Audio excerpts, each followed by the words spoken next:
ഈശോ മിശിഹായ്ക്ക് സ്തുതിയായിരിക്കട്ടെ. ഈശോയിൽ സ്നേഹമുള്ളവരെ, ബൈബിളിലെ വളരെ മനോഹരമായ ഒരു പ്രബോധനം ദൈവരാജ്യം എന്നുള്ളതാണ്.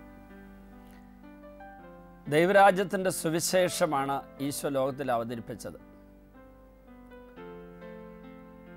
പഴയ നിയമ ജനതയുടെ ദൈവരാജ്യം, അബ്രാഹത്തിലൂടെ രൂപം കൊണ്ട ആ ദൈവരാജ്യം, അതിൻ്റെ മുൻപ് അതിൻ്റെ ഏറ്റവും പ്രാചീനമായ അല്ലെങ്കിൽ ഏറ്റവും പ്രാരംഭത്തിലുണ്ടായിരുന്ന ദൈവരാജ്യത്തിൻ്റെ ചിത്രമാണ് ഏദൻ തോട്ടത്തിൽ അവതരിപ്പിക്കപ്പെട്ടത്. അപ്പോൾ ഏദൻ തോട്ടത്തിൽ ആദ്യ മാതാപിതാക്കൾ പാപത്തിൽ വീഴുന്നതിന് മുമ്പുണ്ടായിരുന്ന ഒരു ദൈവരാജ്യം, പാപത്തിൽ വീണു കഴിഞ്ഞപ്പോൾ ആ അവസ്ഥ മുഴുവനും ലോകരാജ്യമായി സാത്താൻ്റെ ഭരണത്തിന് കീഴിൽ കിടക്കുന്ന മനുഷ്യമക്കളുടെ ദുരവസ്ഥ ചിത്രീകരിച്ചുകൊണ്ട് ബൈബിൾ നമ്മൾ കാണുന്നുണ്ട്. ആ ലോകരാജ്യം എന്ന് പറയുന്നത് ദൈവാത്മാവിൻ്റെ നിറവിലും നിയന്ത്രണത്തിലും അഭിഷേകത്തിലും ഒന്നും അല്ലാതെ പിശാചിൻ്റെ നിയന്ത്രണത്തിലും നിറവിലുമൊക്കെ കഴിയുന്ന മനുഷ്യരുടെ കൂട്ടായ്മ മാത്രമല്ല, കുടുംബങ്ങൾ, സംവിധാനങ്ങൾ, പ്രസ്ഥാനങ്ങളെല്ലാം അതിൻ്റെ അകത്ത് വരും. ബാബേൽ ഗോപുര നിർമ്മാണത്തിൽ ഏർപ്പെട്ടിരിക്കുന്ന ജനത, സഹോദരനെ കൊന്ന കായേൻ്റെ അവസ്ഥ, അങ്ങനെ തുടങ്ങി ദൈവത്തെ നിഷേധിച്ച് സാത്താൻ്റെ പിന്നാലെ പോയ ആദ്യ മാതാപിതാക്കൾ തൊട്ട് ഇങ്ങോട്ട് യേശു ദൈവരാജ്യം സ്ഥാപിക്കുന്നത് വരെ ആരെല്ലാം ദൈവത്തെ നിഷേധിച്ചും ദൈവകൃപ നിരസിച്ചും പിശാചിൻ്റെ ഇഷ്ടമനസ്സ് ജീവിച്ചു, അവരെല്ലാം കൂടെ നിരന്തരം പ്രോത്സാഹിപ്പിച്ച് വളർത്തിക്കൊണ്ടുവന്നാണ് ഈ ലോകമെന്ന് പറയുന്നത്. യേശുവിൻ്റെ വരവോടുകൂടെ, യേശുവിൻ്റെ രക്ഷാകര ബലി പൂർത്തീകരണത്തോടുകൂടിയാണ് ഈ ലോകത്തിൻ്റെ അധിപനായ സാത്താനെ ഈശോ പരാജയപ്പെടുത്തിയതോടുകൂടെയാണ് ദൈവരാജ്യത്തിൻ്റെ സ്ഥാപനം നടന്നത്.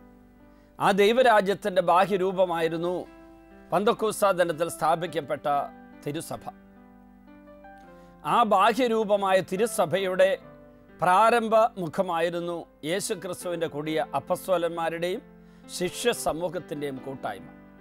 അതിൻ്റെ ആ പ്രാരംഭ രൂപം പരിശുദ്ധാത്മ അഭിഷേകത്തിലേക്ക് വന്നിട്ടില്ല എന്ന് പറയുമ്പോൾ നമുക്ക് ചിന്തിക്കാൻ, ധ്യാനിക്കാൻ പറ്റുന്ന ഒരു മേഖലയുണ്ട്. അവിടെ മറിയം എങ്ങനെയായിരുന്നു വ്യാപരിച്ചത്? പഴയ നിയമ ജനതയിൽ ദൈവരാജ്യത്തിൻ്റെ സംസ്ഥാപനത്തിന് മുൻപുണ്ടായിരുന്ന പ്രവാചകന്മാരെങ്ങനെയാണ് ജീവിച്ചത്? വിശുദ്ധരായിട്ടുള്ള സാക്ഷികൾ എങ്ങനെയാണ് ജീവിച്ചത്? പൂർവ്വ യൗസേപ്പും മോശയും അബ്രാഹവും അതുപോലെ യേശയ്യ, ജെറമിയ തുടങ്ങിയ പ്രവാചകന്മാർ, എസക്കിയേൽ, അതുപോലെ നല്ല കുറേ രാജാക്കന്മാർ, ഹെസക്കിയ രാജാവ്, ജോസിയ, ഇവർക്കൊക്കെ ജീവിതത്തിൽ വലിയ സാക്ഷികൾ നൽകാൻ പറ്റി. ദൈവത്തോട് ചേർന്ന് പ്രവർത്തിച്ച അവരൊക്കെ ദൈവരാജ്യ സ്ഥാപനത്തിന് മുമ്പ് തന്നെ ദൈവരാജ്യത്തിൻ്റെ സുവിശേഷത്തിൻ്റെ ചൈതന്യമുള്ളവരായി എങ്ങനെ കഴിഞ്ഞു? അതിനുള്ള ഉത്തരം ഇങ്ങനെയാണ് പരിശുദ്ധാത്മാവ് നൽകുന്നത്. യേശുവിൻ്റെ രക്ഷാകര ബലിയുടെ പൂർത്തീകരണത്തിന് ശേഷം പന്തക്കോസ്ത അനുഭവത്തോടുകൂടി ആദ്യ അപ്പസ്തോലന്മാരുടെ നേതൃത്വത്തിലുള്ള തിരുസഭ ദൈവരാജ്യത്തിൻ്റെ ആ വലിയ ശുശ്രൂഷ തുടങ്ങിയ ആ കാലഘട്ടത്തിൽ, അപ്പോൾ യേശുവിൻ്റെ ആ വരവിന് ശേഷമുള്ള ജനത മാത്രമാണോ ദൈവരാജ്യത്തിൽ അംഗങ്ങളായിരുന്നത്? അല്ല. മാതാവ് യൗസേപ്പിതാവും അതുപോലെ പഴയ നിയമത്തിലെ വിശുദ്ധ ജനതയും ഈ പന്തക്കോസ്ത അനുഭവത്തിന് മുമ്പ്, യേശുവിൻ്റെ രക്ഷാകര ബലിയുടെ പൂർത്തീകരണത്തിന് മുമ്പ് തന്നെ വരാൻ പോകുന്ന രക്ഷാകര ബലിയുടെ യോഗ്യത മുൻകൂട്ടി ആസ്വദിച്ചവരും അനുഭവിച്ചവരും ദൈവത്തിൽ നിന്ന് ആ കൃപ സ്വീകരിച്ചവരുമായിരുന്നു. അതായത് യേശുവിൻ്റെ വരവിന് മുൻപ് തന്നെ ദൈവരാജ്യത്തിൻ്റെ ചൈതന്യം ദൈവം മനുഷ്യവർഗത്തിന് കൊടുക്കുന്നുണ്ടായിരുന്നു. ആര് ദൈവത്തോട് ആഭിമുഖ്യമുള്ളവരും തുറന്ന മനസ്സുള്ളവരും നിഷ്കളങ്കരും സാത്താൻ്റെ ഒരു തന്ത്രങ്ങളും വീഴാതിരിക്കാൻ വേണ്ടി ദൈവകരം പിടിക്കുന്നവരും ദൈവത്തോട് കൂറുള്ളവരുമായിരുന്നു, അവർക്കെല്ലാം യേശുവിൻ്റെ രക്ഷാകര ബലിയുടെ, വരാൻ പോകുന്ന രക്ഷാകര ബലിയുടെ അനുഭവങ്ങളും അനുഗ്രഹങ്ങളും ദൈവം സൗജന്യമായി മുൻകൂട്ടി നൽകിക്കൊണ്ടിരുന്നു. അതവർ അനുഭവിച്ചുകൊണ്ടിരുന്നു. അതുകൊണ്ടാണ് അവർക്ക് ദൈവഗീതപ്രകാരം ശുശ്രൂഷ ചെയ്യാൻ പറ്റിയത്. എല്ലാ പ്രവാചകന്മാരും അങ്ങനെ ചെയ്തത്. നമുക്കറിയാം, ഔദ്യോഗികമായി പന്തക്കോസ്താ ദിനത്തിലാണ് പരിശുദ്ധാത്മാവിൻ്റെ അഭിഷേകം, പരിശുദ്ധാത്മാവിൻ്റെ നിറവ് അപ്പസ്തോല ഗണത്തിന് കിട്ടിയത്. പക്ഷെ അതിനു മുമ്പും പ്രവാചകന്മാർ പരിശുദ്ധാത്മാവിനെ നിയന്ത്രിക്കപ്പെട്ടിരുന്ന സംഭവങ്ങൾ എത്രയോ ബൈബിളിലുണ്ട്. അവരെല്ലാം തന്നെ വരാൻ പോകുന്ന യേശു സംഭവത്തിൻ്റെ, യേശുവിലൂടെ ആവിഷ്കൃതമാകാൻ പോകുന്ന ദൈവരാജ്യത്തിൻ്റെ ചൈതന്യം, പരിശുദ്ധാത്മാവിൻ്റെ ശക്തി മുൻകൂട്ടി ആസ്വദിച്ചവരും അനുഭവിച്ചവരുമായിരുന്നു. അത് ദൈവത്തിൻ്റെ കരുണയാൽ അവിടുന്ന് സൗജന്യമായി കൊടുത്തതായിരുന്നു. ഇതെന്തിനു വേണ്ടി കൊടുത്തു? ദൈവരാജ്യത്തെ ഈ ലോകത്തിൽ അവതരിപ്പിക്കാൻ, വരുന്ന ദൈവപുത്രനായ യേശുവിനെ ലോകത്തിൽ അവതരിപ്പിക്കാൻ വേണ്ടിയുള്ള ഉപകരണങ്ങളായിരുന്നു അവർ. ആ ഉപകരണങ്ങളുടെ ശൃംഖലയിൽ ഏറ്റവും അവസാനമായിട്ടും ഏറ്റവും മനോഹരമായിട്ടും ഏറ്റവും ശക്തമായിട്ടും നിൽക്കുന്ന വ്യക്തിയാണ് പരിശുദ്ധ മറിയം. അപ്പസ്തോലന്മാർ ഈ ദൈവരാജ്യത്തിൻ്റെ ചൈതന്യം സ്വീകരിച്ച് ശുശ്രൂഷയ്ക്കായിട്ട് ഇറങ്ങി. ഞാൻ പലപ്പോഴും അത്ഭുതത്തോടെ ധ്യാനിച്ചിട്ടുള്ള ഒരു കാര്യമുണ്ട്. ഫ്രാൻസിസ് സേവ്യർ കേരളത്തിൽ വന്നു, അല്ലെങ്കിൽ അനേകം മിഷണറിമാർ കേരളത്തിൽ വന്ന് സുവിശേഷം പ്രസംഗിച്ചു. അനേകം മിഷണറിമാർ ലോകത്തിൻ്റെ വിവിധ ഭാഗങ്ങളിൽ പോയി സുവിശേഷം അറിയിച്ചു. 16-ാം നൂറ്റാണ്ടിൽ വിൻസെൻ്റ് ഡിപ്പോളിൻ്റെ നേതൃത്വത്തിൽ വളരെ വലിയൊരു ചൈതന്യത്തോടെ മിഷണറിമാരെ അനേകം പേരെ വളർത്തിക്കൊണ്ടുവന്നു. കോൺഗ്രിഗേഷൻ ഓഫ് ദ മിഷൻ എന്ന് പറയുന്ന മിഷൻ സംഘത്തിന് രൂപം കൊടുത്തിട്ട് മഡഗാസ്കർ മിഷൻ തുടങ്ങി പകർച്ചവ്യാധികൾ മൂലം ആയിരങ്ങൾ മരിച്ചുകൊണ്ടിരിക്കുന്നിടത്തേക്കും പ്രതികൂല കാലാവസ്ഥയിലേക്കും ഒത്തിരി ശത്രുത ഉള്ള ജനത്തിൻ്റെ നടുവിലേക്കൊക്കെ മിഷണർമാർ ഇങ്ങനെ പറഞ്ഞു വിടുന്നു.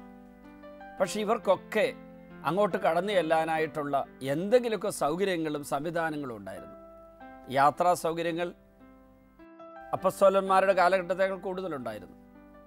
മാത്രമല്ല, എല്ലാറ്റും നിയന്ത്രിക്കുന്ന ഒരു കേന്ദ്ര സ്ഥാനം സഭയ്ക്കുണ്ടായിരുന്നു, നേതൃത്വം ഉണ്ടായിരുന്നു. അങ്ങനെ ഒത്തിരി സംവിധാനങ്ങളും സൗകര്യങ്ങളും അനുകൂല സാഹചര്യങ്ങളും ഉണ്ടായിരുന്നു. എന്നാൽ അപ്പസ്തോലന്മാരെ സംബന്ധിച്ചിടത്തോളം ഈ ദൈവരാജ്യത്തിൻ്റെ സംസ്ഥാപനത്തിന് ശേഷം, പെന്തക്കോസ്ത് അനുഭവത്തിന് ശേഷം ലോകത്തിൻ്റെ വിവിധ ഭാഗങ്ങളിലേക്ക് പോകുമ്പോൾ ലിഖിതമായ നിയമവ്യവസ്ഥയോ വളരെ ഔദ്യോഗികമായി സ്ഥാപിക്കപ്പെട്ട സംവിധാനങ്ങളൊന്നും അധികം ആയിട്ടില്ല. പത്രോസിൻ്റെ നേതൃത്വത്തിൽ അപ്പസ്തോലഗണം ഇടയ്ക്ക് ഒരുമിച്ച് കൂടും. ജെറൂസലേമിലെ സുനോഗ്ദോസിൽ കുറേ തീരുമാനങ്ങൾ അങ്ങനെയൊക്കെ വന്നു. അതുപോലെ തന്നെ അവർക്ക് ഇടയ്ക്കിടയ്ക്കുള്ള അങ്ങോട്ടും ഇങ്ങോട്ടുള്ള ആശയസംവേദനങ്ങൾ വല്ലപ്പോഴൊക്കെ സാധ്യമാകുള്ളൂ. യാത്രാ സൗകര്യങ്ങളില്ല. എന്നിരുന്നിട്ടും നമ്മുടെ മാർത്തോമാ ശ്ലീഹ ഭാരതത്തിലേക്ക് വന്ന ആ ചൈതന്യം, ദൈവരാജ്യം ഉള്ളിലൊരു കെടാവിളക്കായിട്ട് കത്തി തുടങ്ങിയ ഉടനെ തോമാസ് ശ്ലീഹായ്ക്ക് കിട്ടിയ നിയോഗം ഭാരതത്തിലേക്ക് തിരിയുക എന്നുള്ളതാണ്. ഭാരതത്തിൽ വരുമ്പോൾ ഇവിടെ അനുകൂല സാഹചര്യങ്ങളൊന്നുമില്ല. ഇവിടെ തോമാസ് ശ്ലീഹായെ സ്വീകരിക്കാൻ, കപ്പലിൽ ഇവിടെ എത്തുന്ന തോമാസ് ശ്ലീഹായെ സ്വീകരിക്കാൻ ആരും ഉണ്ടാവില്ല. ഇവിടെ വന്ന് യേശുവിൻ്റെ രക്ഷാകര ബലി, സുവിശേഷം, പരിശുദ്ധാത്മാവിൻ്റെ പ്രവർത്തനം, ഇതിനെക്കുറിച്ച് പറയാനുള്ള യാതൊരു സാഹചര്യവും ഇല്ല. പക്ഷേ നമ്മൾ ഇന്ന് എവിടെയെങ്കിലും ശുശ്രൂഷയ്ക്ക് പോകുമ്പോൾ നമ്മളെ അങ്ങോട്ട് പറഞ്ഞയക്കുന്നവരുടെ വലിയൊരു പിൻബലം, പിന്നിൽ നിന്ന് കിട്ടുന്നൊരു ബലം, അതുകൂടാതെ നമ്മൾ ചെല്ലുന്ന സ്ഥലങ്ങളിൽ നമുക്ക് വേണ്ടി വേദികൾ ഒരുക്കുന്ന, സൗകര്യങ്ങൾ ഒരുക്കുന്ന, സംവിധാനങ്ങൾ ഒരുക്കുന്ന ഒരു ജനസമൂഹത്തിൻ്റെ സപ്പോർട്ട്, അങ്ങനെ അല്ലാത്തതൊക്കെ ഉണ്ടെങ്കിലും എന്തെങ്കിലുമൊക്കെ സംവിധാനങ്ങളുണ്ട്. അല്ലെങ്കിൽ ലോകം മുഴുവനും യേശു ആരെന്ന് അറിയാവുന്ന പൊതുവായ ഒരു സാഹചര്യമുണ്ട്. അല്ലെങ്കിൽ ഇന്നത്തെ സാറ്റലൈറ്റ് സംവിധാനം വഴി ലോകത്തിലെല്ലായിടത്തും സുവിശേഷ പ്രഘോഷണത്തിൻ്റെ സ്വരം മുഴങ്ങുന്ന ആ സ്വരതരംഗങ്ങളുടെ നിറവെങ്കിലും ഉണ്ട്. ഇതൊന്നുമില്ലാത്തൊരു സാഹചര്യത്തിൽ തോമാസ് ശ്ലീഹ ഇങ്ങോട്ട് വന്നു. ഒറ്റ കാരണത്താൽ ഈ ലോകത്തിലേക്കാണ് തോമാസ് ശ്ലീഹ ഇറങ്ങുന്നത്. ഏത് ലോകം? പൗലോസ് ശ്ലീഹായും യോഹന്നാൻ ശ്ലീഹായും ഈശോയും ഒക്കെ പറഞ്ഞ ആ ലോകം. ലോകത്തിൽ നിങ്ങൾക്ക് ഞെരുക്കങ്ങളുണ്ടാകുമെന്ന് ഈശോ പറഞ്ഞു യോഹന്നാൻ 16:33. നിങ്ങൾ ഈ ലോകത്തിന് അനുരൂപരാകരുതെന്ന് റോമ 12:2 പൗലോസ് ശ്ലീഹ പറഞ്ഞു. നിങ്ങൾ ഈ ലോകത്തെ സ്നേഹിക്കരുതെന്ന് 1 യോഹന്നാൻ 2:15 യോഹന്നാൻ ശ്ലീഹ പറഞ്ഞു. അങ്ങനെയുള്ള ലോകത്തിലേക്ക് സുവിശേഷത്തിൻ്റെ ദീപവുമായി തോമാസ് ശ്ലീഹ വരുമ്പോൾ ഈ ബാഹ്യമായിട്ടുള്ള പ്രതികൂല സാഹചര്യങ്ങളുടെ നടുവിൽ ഒരു കെടാവിളക്കായി കത്തു നിൽക്കാനായിട്ട് തോമാസ് ശ്ലീഹായ്ക്ക് പറ്റാൻ കാരണം ഉള്ളിലൊരു വിളക്ക് കത്തുന്നുണ്ടായിരുന്നു. ദൈവരാജ്യത്തിൻ്റെ ചൈതന്യമുള്ള ഒരു വിളക്ക് കത്തുന്നുണ്ടായിരുന്നു. ഇന്ന് നമുക്കും നമ്മുടെ വീടുകളിൽ, നമ്മുടെ ഭവനങ്ങളിൽ, നമ്മുടെ കുടുംബങ്ങളിൽ, നമ്മുടെ ഇടവക സമൂഹത്തിൽ നമ്മുടെ നാട്ടിൽ അല്ലെങ്കിൽ കുറച്ചും കൂടെ പുറത്തേക്ക് ഇറങ്ങിയിട്ട് സുവിശേഷം കൊടുക്കാൻ വേണ്ടിയുള്ള യാത്ര, സുവിശേഷത്തിൻ്റെ സാക്ഷിയാകാനുള്ള യാത്ര, അതിനുള്ള പരിശ്രമത്തിൽ നമ്മുടെ ഉള്ളിൽ ഈ നിറദീപം, കെടാവിളക്ക്, ജ്വലിക്കുന്നൊരു വിളക്ക്, ദൈവരാജ്യത്തിൻ്റെ ഒരു വിളക്കുണ്ടാകണം. ചിലപ്പോഴൊക്കെ ഞാൻ അനുഭവിച്ചറിഞ്ഞിട്ടുണ്ട്, ഉള്ളിൽ ഈ കെടാവിളക്ക് കത്തി നിൽക്കുമ്പോൾ ഏത് പ്രതികൂല സാഹചര്യം വരുമ്പോഴും, എതിർപ്പ് വരുമ്പോഴും, വിമർശനം വരുമ്പോഴും, അവിടെയുള്ള ജനങ്ങൾ നമ്മളെ സ്വീകരിക്കാതിരിക്കുമ്പോഴും, എന്തിൻ്റെയെങ്കിലും പേരിൽ നമ്മുടെ സുവിശേഷ വേലയ്ക്ക് വിഘാതമുണ്ടാക്കുമ്പോഴും ഉള്ളിൽ വിളക്ക് കത്തി നിൽക്കുന്നുണ്ടെങ്കിൽ അതിൻ്റെ തേജസ്സിനാൽ, അതിൻ്റെ വെളിച്ചത്താൽ, അതിൻ്റെ ശക്തിയാൽ അവിടെയുള്ള ശുശ്രൂഷ വിജയിക്കുന്നതായിട്ട് കണ്ടിട്ടുണ്ട്. ഞാൻ സ്ഥലമൊന്നും നിങ്ങളോട് പറയുന്നില്ല. വർഷങ്ങൾക്ക് മുമ്പ് ഒരു ശുശ്രൂഷയ്ക്ക് പോയി. അന്നൊരു 20 വർഷം മുമ്പാണ് ഏതാണ്ട് എനിക്ക് തോന്നുന്നു. അവിടെ ഒരു 3 പേരുടെ നേതൃത്വത്തിലാണ് ഈ ശുശ്രൂഷയെല്ലാം സംഘടിപ്പിച്ചത്. ഉള്ളത് പറഞ്ഞാൽ അവിടെയുള്ള ഇടവക വികാരിയച്ഛന് ഇക്കാര്യത്തിൽ യാതൊരു താല്പര്യം ഉണ്ടായിരുന്നില്ല. സിസ്റ്റേഴ്സ് ആരും ഇങ്ങനെയൊരു ശുശ്രൂഷയെക്കുറിച്ചുള്ള യഥാർത്ഥത്തിലുള്ള അനുഭവമോ അറിവോ അല്ലെങ്കിൽ അതിനോടുള്ള അനുകൂല മനസ്സോ ഉള്ളവരായിരുന്നില്ല.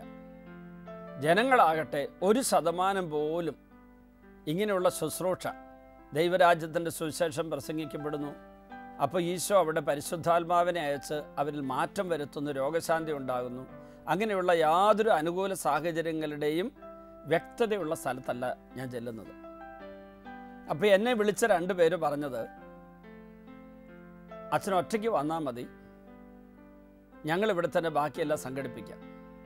അവരത് പറഞ്ഞത് അവരുടെ അറിവില്ലായ്മയിൽ നിന്നായിരുന്നു, അനുഭവജ്ഞാനമില്ലായ്മയിൽ നിന്നായിരുന്നു. കാരണം എൻ്റെ ശുശ്രൂഷയുടെ പ്രത്യേകത, എന്നെ ഈശോ ഏൽപ്പിച്ച ശുശ്രൂഷയുടെ പ്രത്യേകത വചനപ്രഘോഷണം, ഗാന ശുശ്രൂഷ, പരിശുദ്ധ കുർബാനയുടെ ആരാധന, രോഗശാന്തി ശുശ്രൂഷ, അതെല്ലാം കൂടി ഒരുമിച്ചാണ് പോകുന്നത്. അപ്പോൾ അങ്ങനെ പോകണമെങ്കിൽ ഞാൻ ശുശ്രൂഷ ചെയ്യുന്ന ഒരു ക്രമമുണ്ട്, ഒരു ശൈലിയുണ്ട്. അതിനൊപ്പം എന്നോടൊപ്പം പാടാനായിട്ട് ആരെങ്കിലും ഉണ്ടാകണം. അന്ന് സംഗീതോപകരണങ്ങൾ ഉപയോഗിച്ചുള്ള ഒന്നും അധികം എത്തിയിട്ടില്ല. പ്രത്യേകിച്ച് ഓർഗനൊന്നും ഉപയോഗിച്ച് എല്ലാ സ്ഥലങ്ങളിലും പോയി ശുശ്രൂഷ ചെയ്യാൻ പറ്റില്ല. അതിനുള്ള സാങ്കേതിക സൗകര്യങ്ങളുമില്ല, ജനത്തിന് അതിനെക്കുറിച്ച് അവബോധമില്ല, അനുവാദവും കിട്ടില്ല. പക്ഷേ എൻ്റെ കൂടെ ആരും പാടാനില്ലാത്തൊരു സാഹചര്യം അവിടെ ചെന്നപ്പം സംഘാടകർ ഈ 2 പേര്, പിന്നെ അവർക്ക് 2 പേർക്കും പൂർണ്ണ മനസ്സുണ്ട്, പിന്നെ ഒരു അരമനസ്സുള്ളൊരു വ്യക്തിയുണ്ട്. സംഘാടകരുടെ വീട്ടിൽ നിന്ന് ഒരാൾ, ഒരു ചെറുപ്പക്കാരൻ, അയാൾ സാങ്കേതികമായ സൗകര്യങ്ങൾ ഒരുക്കാൻ വിദഗ്ധനാണ്. പക്ഷേ ദൈവരാജ്യത്തിൻ്റെ നിറവുള്ള അനുഭവമില്ല. ഞാനവിടെ ചെന്നപ്പോൾ പള്ളിയിൽ ഞായറാഴ്ച കുർബാനയ്ക്ക് വികാരിയച്ഛൻ എന്നോട് കുർബാന മധ്യമുള്ള പ്രസംഗം പറഞ്ഞോളാൻ പറഞ്ഞു. ധ്യാനിപ്പിക്കാനൊന്നും ഇവിടെ സൗകര്യങ്ങളുണ്ടെന്ന് തോന്നുന്നില്ല, ഞാനിവിടെ ധ്യാനിപ്പിക്കേണ്ടെന്നൊന്നും പറയുന്നില്ല. പക്ഷേ ഇവിടുത്തെ ജനങ്ങളൊന്നും അങ്ങനെ മണിക്കൂറുകൾ ഇരിക്കുന്നവരൊന്നുമല്ല. അവർ തൊഴിലധിഷ്ഠിതമായ ജീവൻ നയിക്കുന്നു. അവരുടെ തൊഴിലിന് അനുകൂലമായ സാഹചര്യങ്ങളൊക്കെ ഉണ്ടാക്കിയല്ലാതെ രോഗശാന്തി, വചനപ്രഘോഷമൊന്നും ഇവർക്ക് ഇഷ്ടമൊന്നുമില്ല എന്നൊക്കെ പറഞ്ഞ് അച്ഛൻ ആദ്യം തന്നെ എന്നെ നിരുത്സാഹപ്പെടുത്തുന്ന വാക്കുകൾ പറഞ്ഞു. പക്ഷേ ഞാൻ ഒട്ടും അസ്വസ്ഥനായിട്ട് അവിടെ നിന്നില്ല. ഞാൻ പറഞ്ഞു, അത് മതി അച്ഛ. ഞാൻ ആ കുർബാനയ്ക്ക് ഹോമിലി എത്ര സമയം പറയണമെന്ന് ചോദിച്ചപ്പോൾ അച്ഛൻ പറഞ്ഞു, ഒരു 15 മിനിറ്റ് പറഞ്ഞാൽ മതി. അപ്പോൾ കുർബാനയ്ക്ക് കയറാൻ നേരത്ത് ഞാനിങ്ങനെ പ്രാർത്ഥിച്ചുകൊണ്ട്, ഈശോയെ, എനിക്കിവിടെ കൂടുതൽ നേരം വചനം പ്രസംഗിക്കാൻ അനുകൂല സാഹചര്യം ഉണ്ടാക്കി തരാൻ ഈ വികാരിയച്ഛൻ നീ ഉപകരണമാക്കണമേ, പരിശുദ്ധാത്മാവച്ഛന് പ്രവർത്തിക്കട്ടെ എന്ന് പ്രാർത്ഥിച്ചുകൊണ്ടിരിക്കുക. ഒരുപക്ഷെ ഞാനീ പറയുന്നൊക്കെ അച്ഛനിപ്പോൾ കേൾക്കുന്നുണ്ടായിരിക്കും, എവിടെയെങ്കിലും ഇരുന്ന്. അച്ഛനിപ്പോൾ വിശ്രമജീവിതം നയിക്കുന്ന അച്ഛനാണ്. അപ്പോൾ ഏതായിരുന്നാലും ഞാനിങ്ങനെ പ്രാർത്ഥിച്ച് കുർബാനയ്ക്ക് കയറി. അന്നത്തെ കുർബാന ഞാൻ ആ നിയോഗപ്രകാരം ചൊല്ലാൻ തീരുമാനിച്ചു. അച്ഛൻ്റെ കൂടെ ഞാൻ കുർബാനയ്ക്ക് കയറി. അച്ഛൻ പറഞ്ഞു, വൈകിട്ടത്തെ കുർബാന അച്ഛൻ ചൊല്ലിയാൽ മതി, ഇന്നിപ്പോൾ ഹോമിലി കൊടുത്താൽ മതി എന്ന് പറഞ്ഞെങ്കിൽ അച്ഛനോട് കുർബാനയ്ക്ക് കയറി. അപ്പോൾ ഞാൻ അൾത്താരിയുടെ അടുത്ത് ചെന്ന ഉടനെ അച്ഛൻ എന്നെക്കുറിച്ച് 2 വാക്ക് പറഞ്ഞ് ഇൻട്രൊഡ്യൂസ് ചെയ്തു. വളരെ മനോഹരമായിട്ട് അച്ഛൻ പറഞ്ഞത്. ഈ കൊച്ചച്ഛൻ എന്ന് പറഞ്ഞ് അവതരിപ്പിച്ചു. അന്ന് ഞാൻ പട്ടം കിട്ടിയിട്ടൊരു 5-5.5 വർഷമായിട്ടുള്ളൂ. അങ്ങനെയൊക്കെ അവതരിപ്പിച്ചിട്ട് പറഞ്ഞു, കുർബാനയ്ക്ക് മുമ്പ് നമുക്കൊന്ന് ഒരുങ്ങാം, അച്ഛൻ നിങ്ങൾ ഒരുക്കുമെന്ന് പറഞ്ഞു. അപ്പോൾ തന്നെ എനിക്ക് മനസ്സിലായി, പരിശുദ്ധാത്മാവ് അച്ഛൻ്റെ ഹൃദയത്തിൽ ജ്വലനം കൊടുത്തു കഴിഞ്ഞു. ഞാൻ ഒരുക്കി ജനങ്ങളെ. ഒരു 2-3 മിനിറ്റ് കഴിഞ്ഞപ്പം എല്ലാവരും കണ്ണടച്ച് കൈകുപ്പി മൗനമായി നിർത്തിയിട്ട് ഞാൻ അച്ഛനോട് പതുക്കെ ചോദിച്ചു, മതിയോ? അച്ഛൻ പറഞ്ഞു, തുടരാൻ പറഞ്ഞു.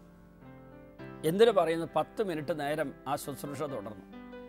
കുർബാനയ്ക്ക് മുമ്പ് ഒരു ചെറിയ അനുതാപ ശുശ്രൂഷ പോലെ ആയപ്പോൾ വികാരിയച്ഛനെ അത്ഭുതപ്പെടുത്തുന്ന ഒരു കാഴ്ച അച്ഛൻ കണ്ടു.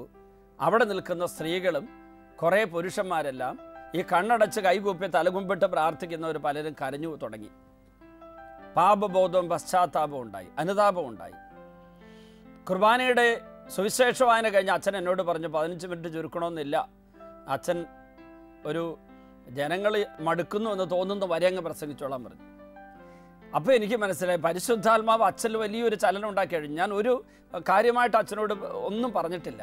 പക്ഷേ ആദ്യത്തെ ശുശ്രൂഷ കഴിഞ്ഞ് അച്ഛൻ ഇങ്ങനെ പറഞ്ഞു, പ്രിയപ്പെട്ടവരെ, ഞാൻ ഒട്ടും എക്സാജറേറ്റ് ചെയ്യാതെ പറയട്ടെ, അന്നത്തെ കുർബാനയിലെ പ്രസംഗം തന്നെ അരമണിക്കൂർ കഴിഞ്ഞപ്പോൾ ഞാൻ വികാരിയച്ഛനോട് പതുക്കെ ചോദിച്ചു, അച്ഛാ ഞാൻ തുടരണോ വേണ്ടയോ? അവർക്കിഷ്ടമാണെങ്കിൽ തുടരട്ടെ എന്ന് വികാരിച്ചൻ പറഞ്ഞു. ഞാൻ ജനങ്ങളോട് ചോദിച്ചു, ഒരു 500ഓളം പേര് പള്ളിയിലുണ്ട്, ഞാൻ പ്രസംഗം നിർത്തണോ തുടരണോ? തുടർന്നോ എന്ന് പറഞ്ഞ് എല്ലാവരും ഏതാണ്ടൊരു 99% പേര് ഇങ്ങനെ കൈവയ്ക്കുക, തുടരാൻ പറഞ്ഞു.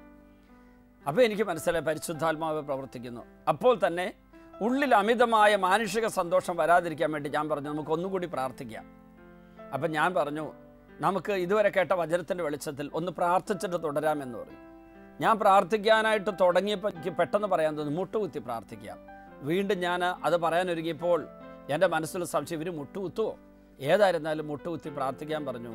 അതൊരു 5 മിനിറ്റ് നീണ്ടു നിന്നു. ആരും ക്ഷീണിക്കുന്നില്ല. പിന്നെ തുടർച്ചയായിട്ട് അങ്ങനെ ശുശ്രൂഷയ്ക്ക് പോയി. ഏതാണ്ട് ഒരു 15 മിനിറ്റ് കൂടെ പ്രസംഗിച്ചപ്പോൾ എനിക്ക് മനസ്സിലായി സമയമായി. പരിശുദ്ധാത്മ അടയാളം തന്നു. ആ പ്രസംഗം കഴിഞ്ഞു. കുർബാന കഴിഞ്ഞപ്പോൾ അച്ഛൻ ചോദിച്ചു, ഈ അച്ഛൻ്റെ ധ്യാനം ഇവിടെയുണ്ട്, ആർക്കെങ്കിലും വരാൻ താല്പര്യമുണ്ടോ? പ്രിയപ്പെട്ടവരെ, അത്ഭുതകരമായൊരു സംഭവം ഉണ്ടായി.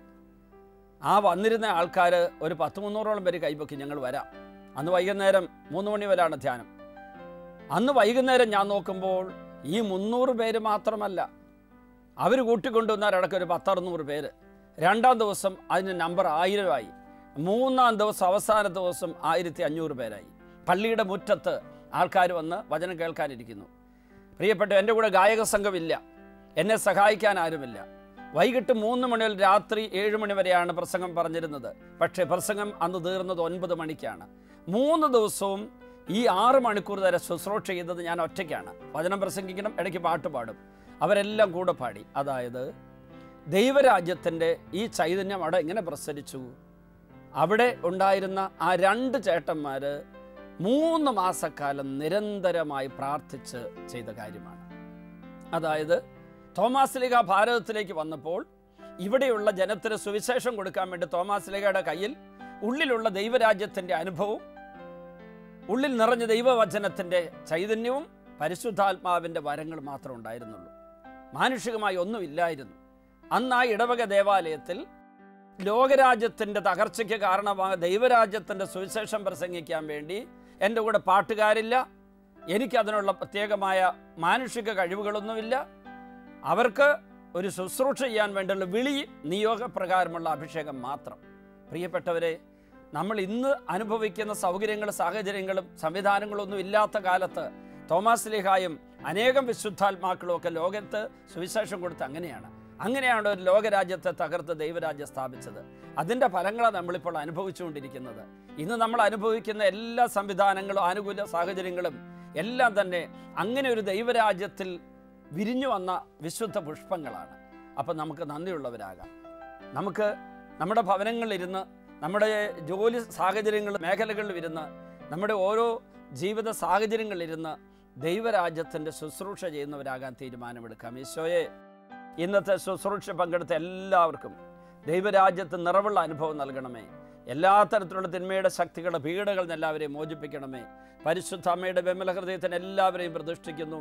നമ്മുടെ കർത്താവ് ഈശോ മിശിഹായുടെ കൃപയും പിതാവായ ദൈവത്തിൻ്റെ സ്നേഹവും പരിശുദ്ധാത്മാവിൻ്റെ സഹവാസവും നിങ്ങളോടുകൂടി ഉണ്ടായിരിക്കട്ടെ, ഇപ്പോഴും എപ്പോഴും എന്നേക്കും. ആമേൻ.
ഇപ്പോൾ ഈ ശുശ്രൂഷയിൽ പങ്കെടുക്കുന്ന എല്ലാവരും, ഈ ശുശ്രൂഷയെ വിവിധ രാജ്യങ്ങളിലും സ്ഥലങ്ങളിലും ഇരുന്ന് പങ്കെടുക്കുന്ന എല്ലാവരും, അവരെ പീഡിപ്പിക്കുന്ന എല്ലാ രോഗപീഠകളും, എല്ലാ തരത്തിലുള്ള പൈശാചിക ശക്തികളെ ഉപദ്രവങ്ങളും എല്ലാം വിട്ടുപോകാൻ വേണ്ടി പ്രാർത്ഥിക്കുന്നു. കാൽവരി കുരിശിൽ നിന്നൊഴുകിയ തിരുരക്തം ഈ ദിവ്യകാരുണ്യം വഴി ഇത് കേട്ടുകൊണ്ടിരിക്കുന്ന, ഈ ശുശ്രൂഷയിൽ പങ്കെടുത്തുകൊണ്ടിരിക്കുന്ന എല്ലാവരിലും വന്ന് വീഴട്ടെ എന്ന് പ്രാർത്ഥിക്കുന്നു. ഇപ്പോൾ യേശുവിൻ്റെ രക്തത്തിൽ എല്ലാ പാപക്കറകളും നീങ്ങിപ്പോകട്ടെ എന്ന് പ്രാർത്ഥിക്കുന്നു. കാൽവരി കുരിശിൽ നിന്നൊഴുകിയ ചുടുചോര ഓരോ വ്യക്തിയെ ഇപ്പോൾ വിശുദ്ധീകരിക്കട്ടെ എന്ന് പ്രാർത്ഥിക്കുന്നു. 1 യോഹന്നാൻ 1:7 അവിടുത്തെ പുത്രനായ യേശുവിൻ്റെ രക്തം എല്ലാ പാപങ്ങളും നമ്മളെ ശുദ്ധീകരിക്കുന്നു. കർത്താവേ, പാപങ്ങൾ ഞങ്ങളെ ശുദ്ധീകരിക്കണമേ. അറിഞ്ഞും അറിയാതെ വിചാരത്താലും വാക്കാലും പ്രവൃത്തിയാലും ഉപേക്ഷയാലും ചെയ്തു പോയ പാപങ്ങളെല്ലാം പൊറുക്കാൻ തിരുവെള്ളമാകണമേ. തിരുരക്തം ഞങ്ങളുടെ മേൽ വീഴ്ത്തണമേ കർത്താവേ.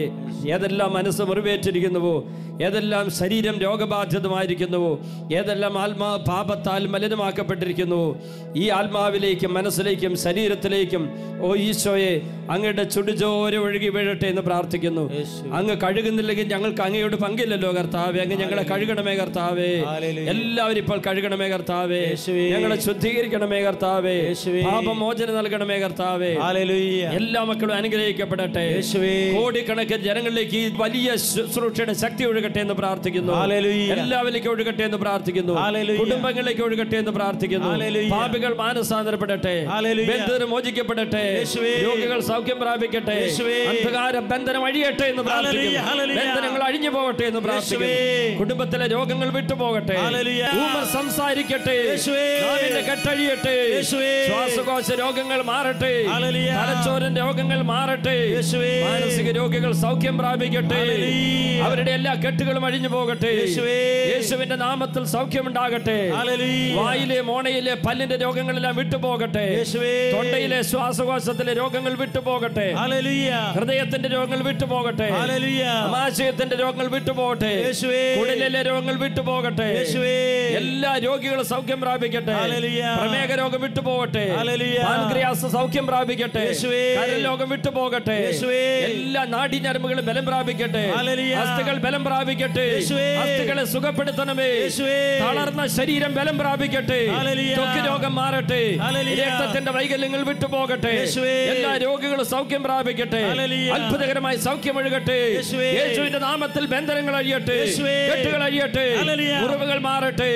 എല്ലാവരും സൗഖ്യം പ്രാപിക്കട്ടെ. എല്ലാ പാപങ്ങളും നീങ്ങി പോകട്ടെ.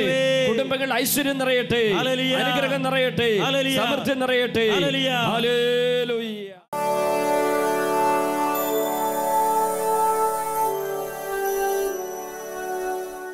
ഈ നിൽക്കുന്ന റോസി ദേവസി തൃശ്ശൂർ ജില്ലയിലെ കൊടകര സ്വദേശിനിയാണ്. മകൾ വത്സയാണ് കൂടെ നിൽക്കുന്നത്. റോസി ദേവസി എന്ന സഹോദരിക്കുണ്ടായ രോഗശാന്തി ഇതാണ്. കഴിഞ്ഞ വർഷം മിണ്ടാൻ പറ്റുന്നില്ല, ഒട്ടും ശരീരത്തിന് ബലമില്ല, സ്വരം പുറത്ത് വരാവുന്ന വിധത്തിൽ സംസാരിക്കാൻ പോലും പറ്റാത്ത അവസ്ഥയിൽ തൃശ്ശൂർ പ്രധാനപ്പെട്ട 4-5 ഹോസ്പിറ്റലുകളിൽ അമലയിൽ പോലും പോയി ചെക്കപ്പ് നടത്തി. അവസാനം ഒരു ഹോസ്പിറ്റലുകാർ തിരുവനന്തപുരം ശ്രീചിത്ര ഹോസ്പിറ്റലിലേക്ക് റെഫർ ചെയ്തു. അവിടെ ചെന്ന് ചെക്കപ്പ് നടത്തിയപ്പോഴാണ് അറിയുന്നത് ഹാർട്ടിൻ്റെ വാൽവ് ചുരുങ്ങിപ്പോയി, അത് മാറ്റിവെക്കണം. പക്ഷേ ഹാർട്ടിൻ്റെ വാൽവ് മാറ്റിവെക്കാനുള്ള അവസ്ഥയിലല്ലാത്തതുകൊണ്ട് തീർത്തും ക്ഷീണിതയും സംസാരിക്കാൻ പോലും പറ്റാത്ത ആളുമായിട്ട് റോസി ദേവസി എന്ന സഹോദരി ഇവിടെ ധ്യാനിക്കാൻ കഴിഞ്ഞ നവംബർ മാസത്തിൽ വന്നു.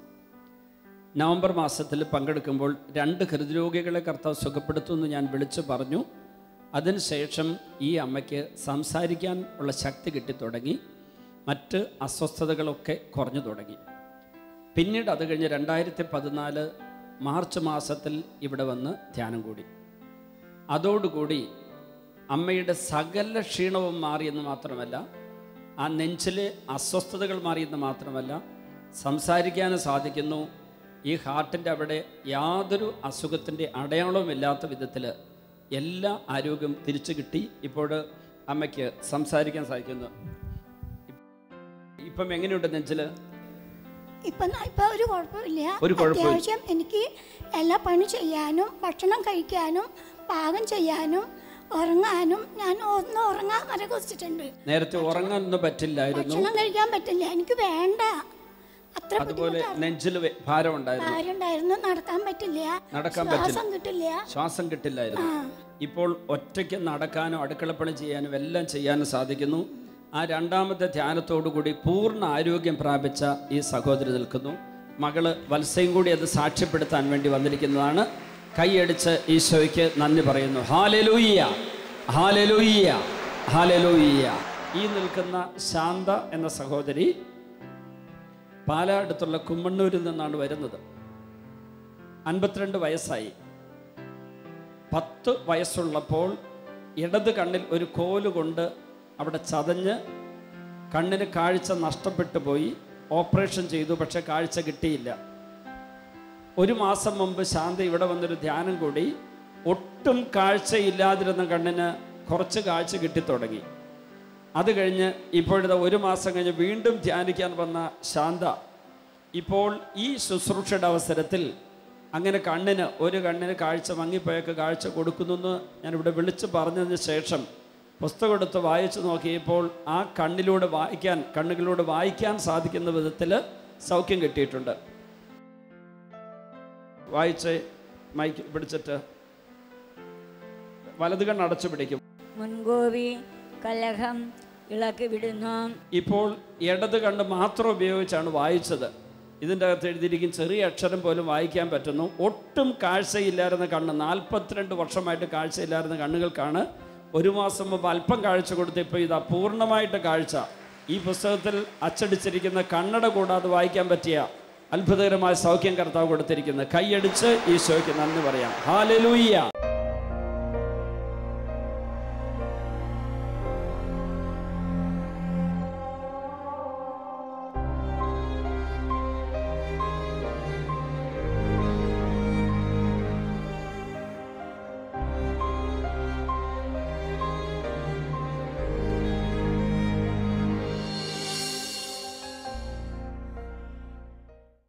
വിശദ വിവരങ്ങൾക്ക് director divine vision divine retreat centre, Muringoor, Chalakudy 680316, Kerala, south India. Telephone 0091 480 270 8098, 0091 480 270 2613, fax 0091 480 270 8097, email mail.divintv@gmail.com, website www.drcm.org.